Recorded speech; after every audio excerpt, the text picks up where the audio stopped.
नौशर फिरोज में अवां खे ख़बर ॾींदा हलूं। डिस्ट्रिक्ट रिपोर्टर मोहम्मद हसन सूमरो जी रिपोर्ट मुताबिक़ GDA जे मरकज़ी सॾ ते ठारूशाह में एहतजाजी रैली, सख़्त नारेबाज़ी, प्रेस क्लब ठारूशाह आॾो धरणो।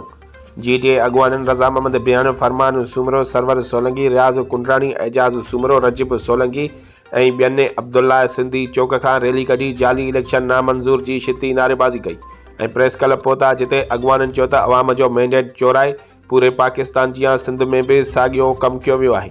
इक़्तिदार चोरनि हवाले कयो वियो आहे, जेका कंहिं बि सूरत में क़बूल न कंदासीं।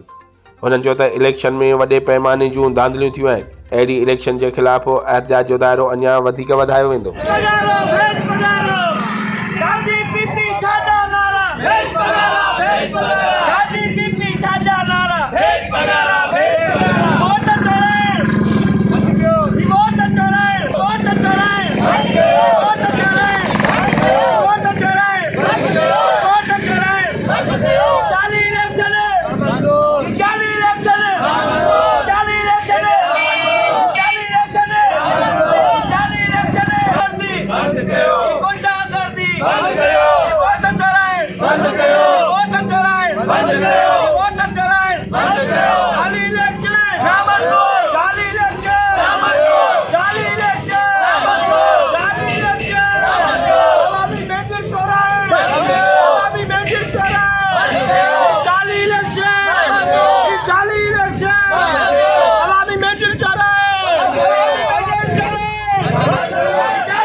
अॼु ॿुधाइण था चाहियूं न